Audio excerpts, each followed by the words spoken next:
Edward was the kind of man who researched everything. Before he bought a car, he read 12 reviews. Before he chose a blood pressure medication, he asked his pharmacist 3 questions his pharmacist had to look up the answers to. Before he changed his diet, his exercise routine, his sleep habits, he went to the literature. He was 69 years old, retired from 34 years of teaching secondary school chemistry, and he approached his own body with the same methodical precision he had once brought to stoichiometry problems on a chalkboard. He had been managing mild hypertension for 3 years. His cardiologist was satisfied. His numbers were stable. His last ambulatory blood pressure recording had shown good daytime control, and his medication dosage had not changed in 18 months. By every conventional metric, Edward was a well-managed cardiovascular patient doing everything a man his age was supposed to do. And Edward had one habit he was particularly proud of. Every evening at 7 o'clock, he stopped drinking fluids. Completely. No water, no tea, no juice, nothing. He had read in several places that reducing fluid intake before bed would help with nocturia, the nighttime urination that had been disturbing his sleep for years. He would wake 2, sometimes 3 times a night, shuffling to the bathroom in the dark, and by morning he felt like he had never truly slept at all. So he looked it up, found the advice repeated across multiple health websites, and implemented it with his characteristic discipline. It worked. Within 2 weeks, he was sleeping through the night more consistently than he had in years. He felt sharper during the day. His wife commented that he seemed more rested, more present, less irritable. Edward felt he had solved a genuine problem sensibly and on his own terms. His last drink every evening was a cup of chamomile tea at 7, and after that, nothing crossed his lips until morning. For 2 years, every single night, Edward went to bed in a state of progressive, deliberate dehydration that he understood as responsible sleep hygiene. He was proud of it.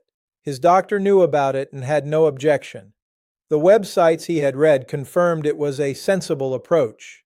Every authority he consulted, formal and informal, gave him the same quiet approval. His wife found him at 5 in the morning. She woke to an unusual silence, turned over, and saw that his face was wrong. His mouth was slack on one side. His breathing was shallow and uneven. She called emergency services within 30 seconds. The ambulance team arrived in 11 minutes and suspected a stroke immediately. The post-mortem confirmed it.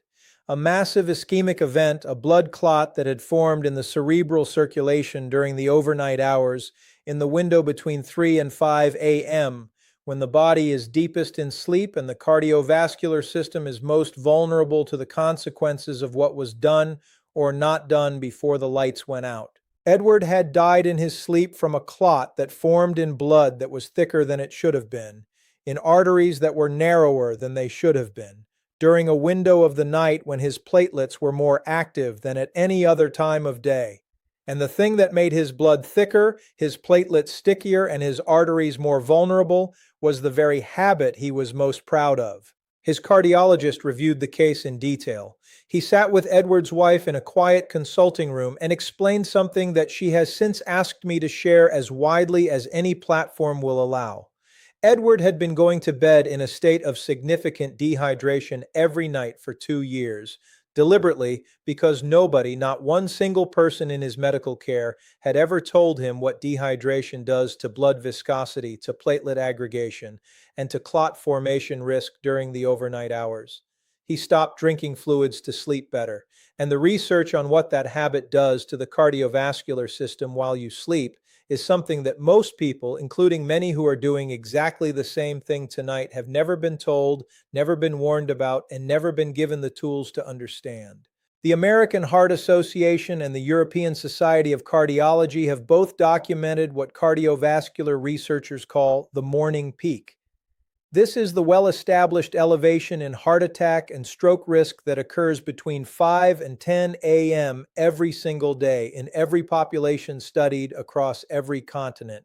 Most people who are aware of this morning peak attribute it to 3 things: the cortisol surge on waking, which raises blood pressure and heart rate, the morning increase in platelet aggregation, which makes clots more likely, and the morning blood pressure spike, which places sudden mechanical stress on arterial walls. All three of these contribute. They are real, they are well documented, and they are part of the conversation. But there is a fourth mechanism, and this is where the conversation almost never goes, because it is the one that builds silently, invisibly across the entire overnight period, reaching its most dangerous point in the early hours before waking, when no one is watching and no one can intervene. That fourth mechanism is what happened to Edward, and what is happening right now, tonight, to people watching this who have been told the same advice Edward followed, who are lying in beds across the world in a state of deliberate dehydration they believe is protecting their health. What I am about to show you is not a theory. It is documented in the peer-reviewed cardiovascular literature. It is known to researchers who study blood rheology and circadian thrombosis patterns. It is simply not known to the people who need it most, the people who are restricting their evening fluids right now because a website told them it would help them sleep. The question that changes everything is not whether dehydration affects your blood. That is established. The question is what happens when that dehydration is timed to peak at the exact hours when your cardiovascular system is already at its most vulnerable. A study published in the American Journal of Cardiology found something that should have changed every fluid restriction recommendation ever issued, and somehow did not. Blood viscosity, the thickness and resistance to flow of your blood, is significantly higher in the morning than at any other time of day. This is not a marginal difference. It is a measurable, clinically significant elevation that occurs predictably every 24 hours. And the study identified the direct cause. This morning viscosity peak is driven by the overnight fluid loss that occurs during sleep, when the body loses water continuously through respiration and insensible perspiration without any fluid replacement whatsoever. Let that settle for a moment. Your blood is naturally thicker in the morning because you have been losing water all night while you sleep. This is not a pathology. It is a normal physiological process. Every adult on Earth experiences it.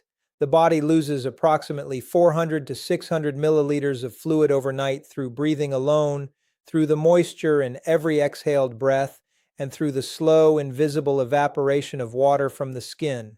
More is lost in warmer conditions. More is lost by mouth breathers. More is lost by people who sleep under heavy blankets or in heated bedrooms. This overnight fluid loss is unavoidable. It is normal. It happens to everyone. What determines whether it becomes dangerous is not the loss itself. It is what the blood's fluid status was at the start of the night. In a well-hydrated adult who went to bed with adequate fluid intake, the overnight loss produces a mild, manageable increase in blood concentration. The body compensates. The viscosity rise is within a range that the cardiovascular system can handle without elevated risk. Think of a full reservoir releasing a small amount of water overnight. The level drops slightly, but the reservoir still functions normally. In an adult who deliberately restricted fluids for 3 to 5 hours before sleep, the blood enters the night already concentrated. The reservoir was already low before the overnight drain began. The same 400 to 600 milliliters of loss now pushes the blood into a viscosity range where flow characteristics change fundamentally, where the dynamics of clot formation shift, and where the margin between safety and catastrophe narrows with every hour that passes. Think of blood like a river. A healthy river with adequate water flows freely around bends and over obstacles. The current carries debris downstream without accumulation. The system is self-cleaning. Now remove enough water from that river and everything changes. The current slows. The water thickens with sediment. Debris that would have been carried downstream begins to settle, to accumulate, to build up at the bends where the flow is slowest and the geometry is most unfavorable. The river becomes a system that is no longer self-cleaning. It becomes a system where blockages form. The bends in your arterial system are the sites of atherosclerotic narrowing. These are the places where plaque has built up over decades, where the vessel diameter is already reduced, where the geometry of blood flow creates turbulence and low shear zones. These are the bends in the river, and the debris that settles is platelets, aggregating into the clots that cause strokes and heart attacks. Blood viscosity is the river's depth. Deliberate pre-sleep fluid restriction removes that depth before the most vulnerable cardiovascular hours of the night even begin. Now, here is the counterintuitive statistic that changes this conversation entirely. Research published in Circulation, one of the most influential cardiology journals in the world, found that adults who consumed adequate water before bed showed significantly lower morning blood viscosity and significantly lower platelet aggregation markers than adults who restricted evening fluids. The difference between the two groups was not theoretical, it was measurable. It was clinically significant, and it directly translated into a measurable difference in clot formation risk between the two groups. Read that again in your mind. The people who drank water before bed had thinner blood and less sticky platelets in the morning. The people who restricted fluids had thicker blood and stickier platelets. The people who restricted fluids, the people following the advice that Edward followed, the advice that millions of people follow tonight, were the ones with the higher clot formation risk.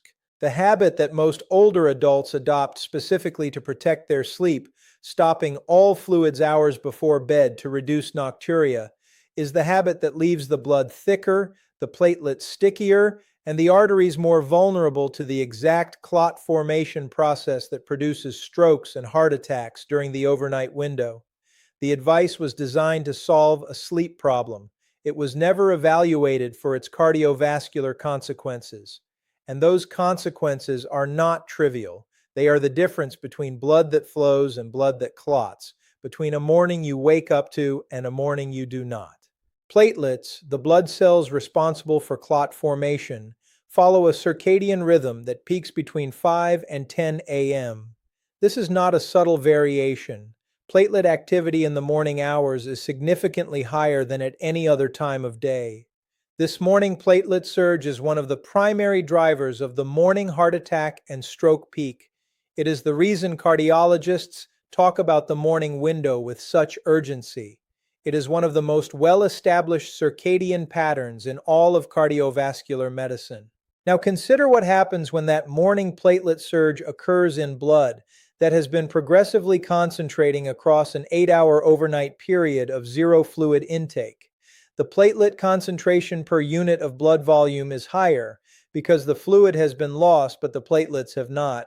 The platelet activity is at its circadian peak because the body's biological clock is driving it upward.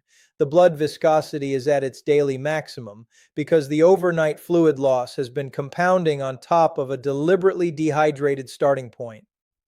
And the arteries supplying the heart and brain, already potentially narrowed by decades of atherosclerotic plaque accumulation, are being asked to carry this thick, platelet-rich, high-viscosity blood through their most vulnerable regions at the exact moment when the clot-forming potential of that blood is at its absolute peak. This is not a single risk factor acting alone. This is 4 risk factors converging simultaneously, each one amplifying the others at the specific hours of the day when the person affected is unconscious, alone, and unable to recognize or respond to what is happening inside their own body. Edward's stroke did not happen because his arteries were suddenly different from the night before. It happened because every night for 2 years, the conditions in his cardiovascular system during the overnight hours had been moving incrementally, predictably in the wrong direction. The viscosity was a little higher each morning. The platelet concentration was a little greater. The cardiac workload was a little more strained. And on that final Friday morning, the accumulated risk found its threshold. The clot formed. The blood stopped flowing. And Edward did not wake up. Nobody had told him he was building toward it deliberately, one withheld glass of water at a time. But there is one more mechanism you need to understand before I give you the solution, one that operates not in the blood, but in the heart muscle itself, and it may be the most dangerous one of all. Dehydration does not only thicken your blood, it changes what your heart is asked to do, and it changes it in a way that is especially dangerous for older adults with existing cardiovascular conditions. To understand this mechanism, you need to understand something called cardiac preload. Preload is the volume of blood that returns to the heart with each beat, filling the chambers before each contraction. It is the filling volume.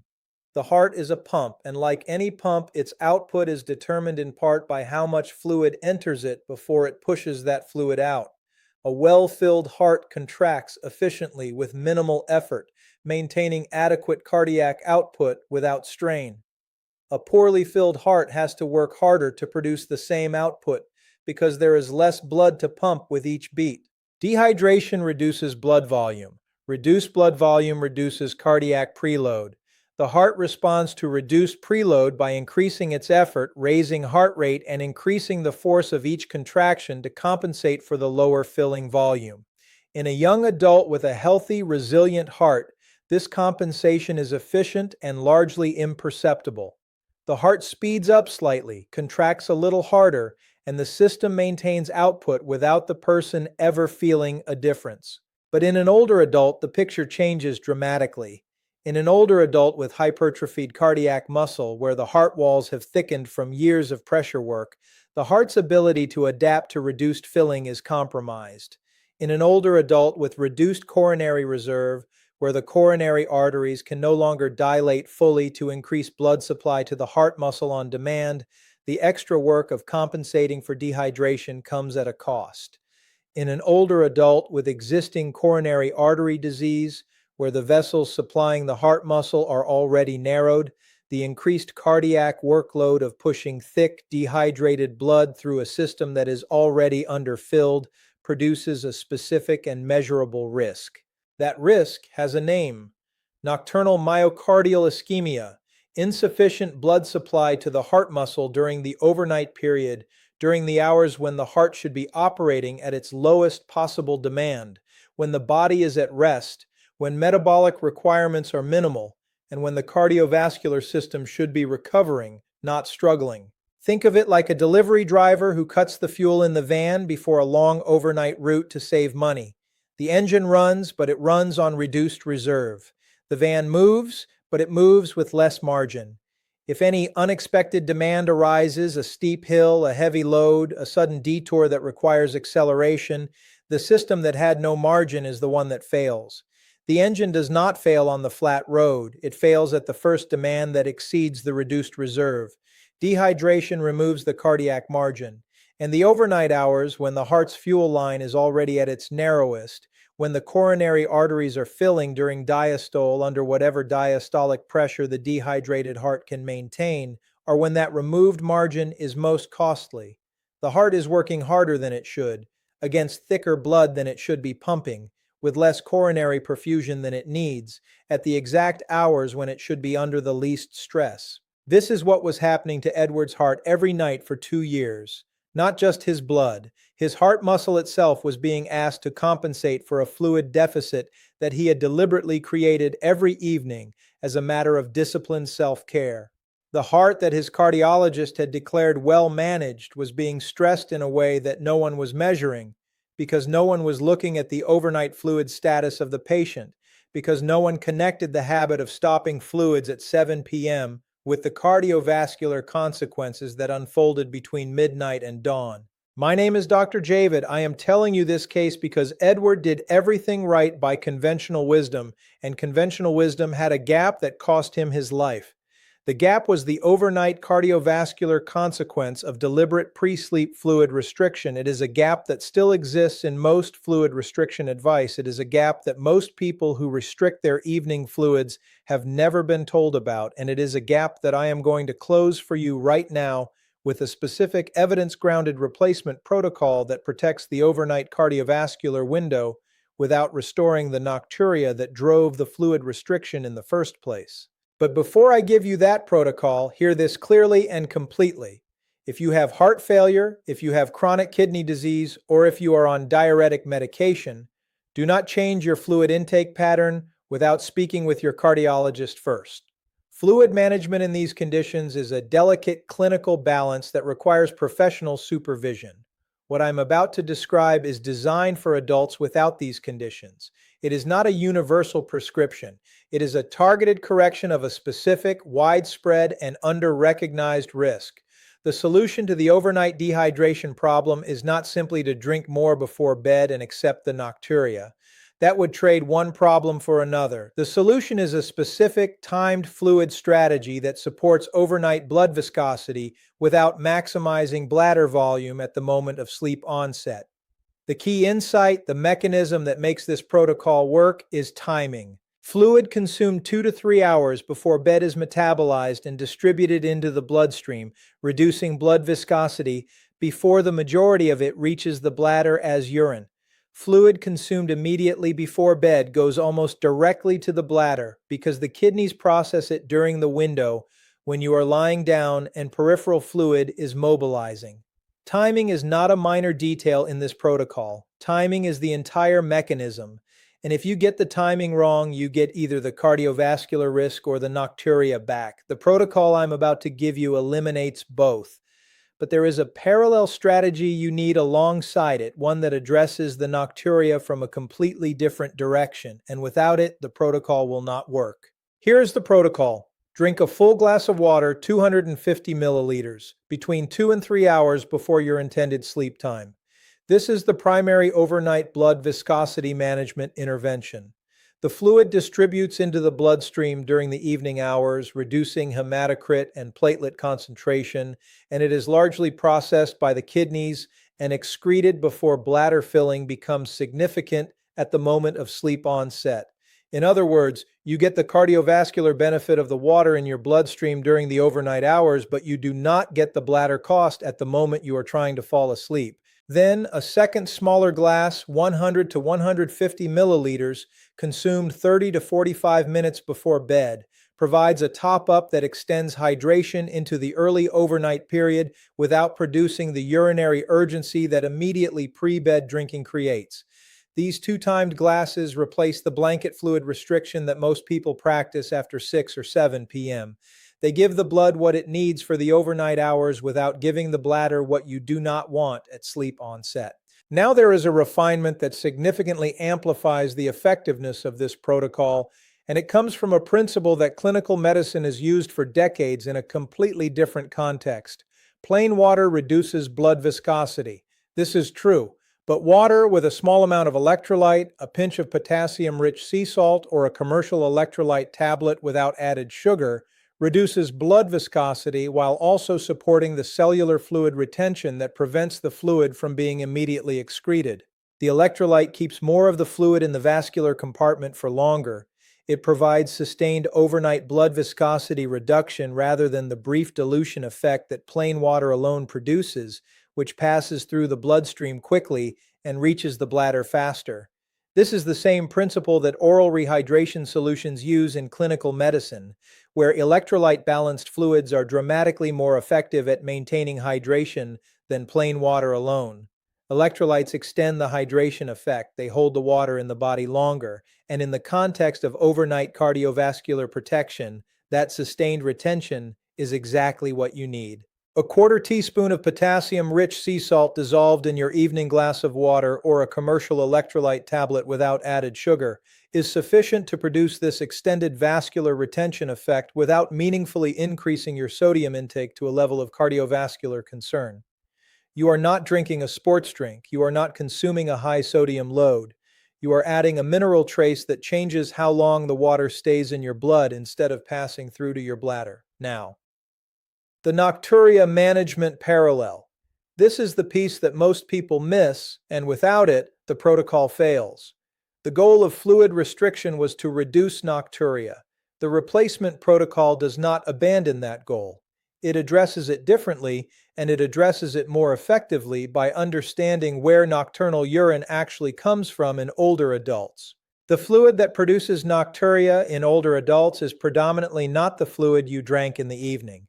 It is the fluid that has accumulated in the peripheral tissues in your legs and ankles during the day, pulled there by gravity during hours of standing and sitting. When you lie down at night, this peripheral fluid is mobilized back into the central circulation, and the kidneys, now receiving that returned fluid, process and excrete it as urine during the first 2 to 3 hours of sleep. This is why nocturia in older adults typically occurs in the first half of the night. It is the legs draining, not the evening water reaching the bladder. This means the most effective way to reduce nocturia is not to restrict evening fluids. It is to drain the peripheral fluid pool before you go to sleep.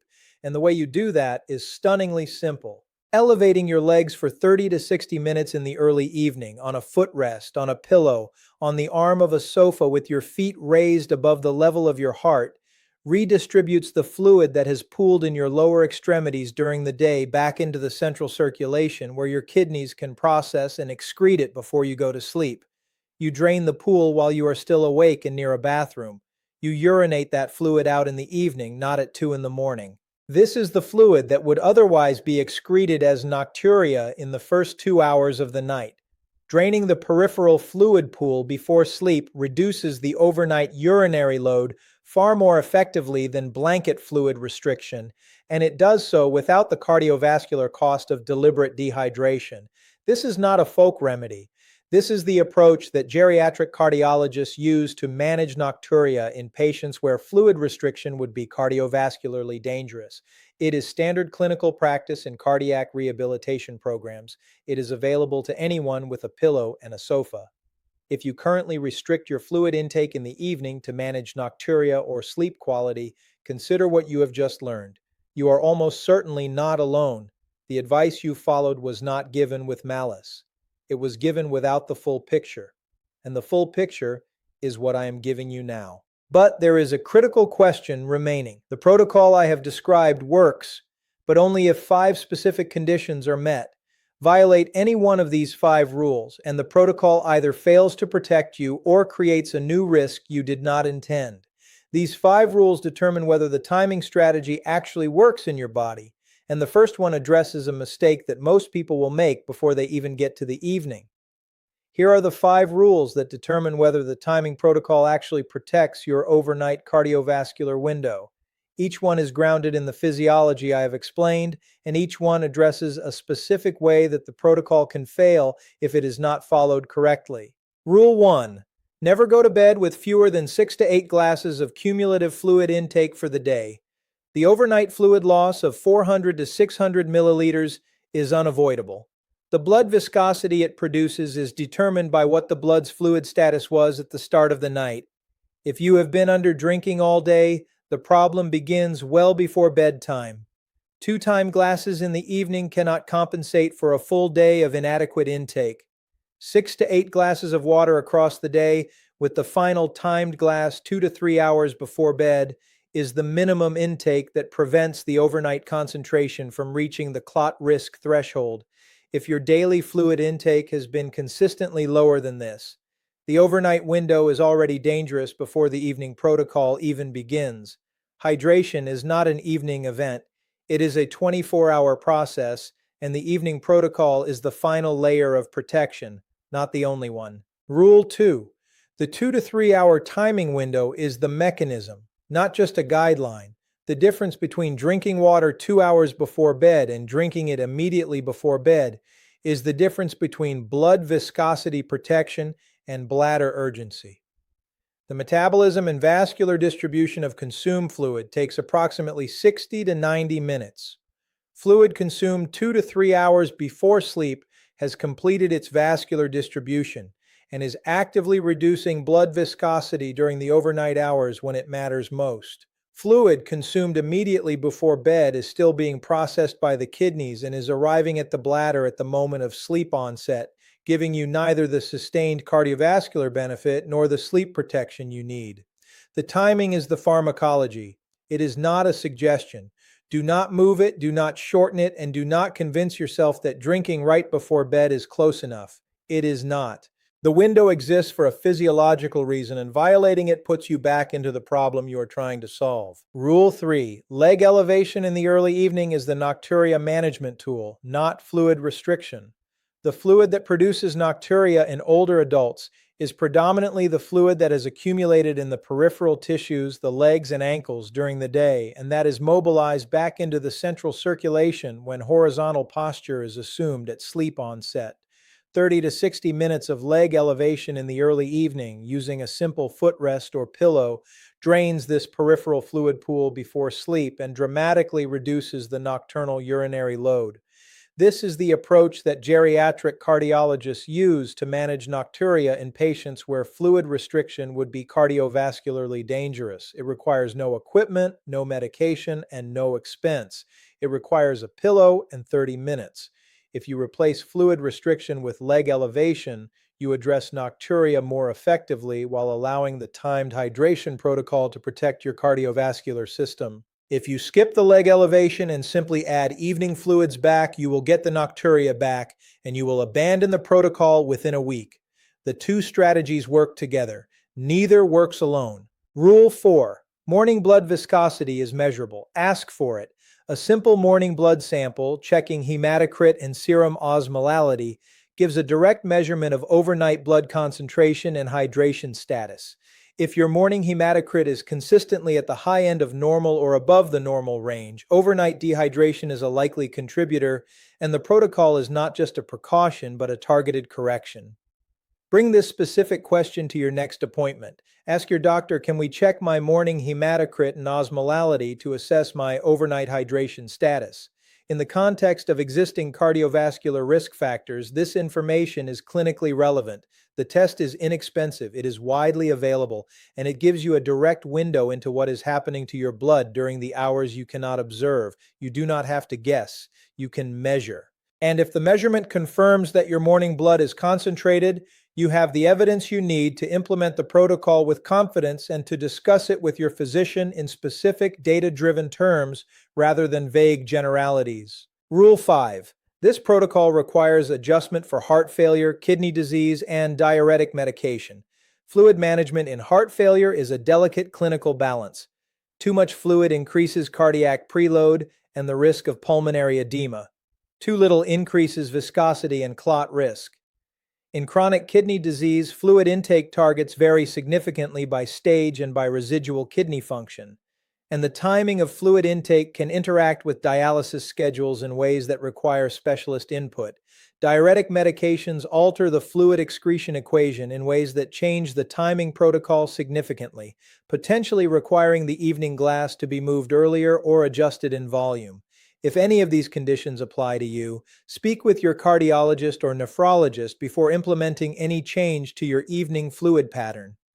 This protocol is designed for adults without these conditions. It is not a universal prescription. It is a targeted intervention for a specific risk, and that risk exists alongside other risks that may take priority in your individual clinical picture.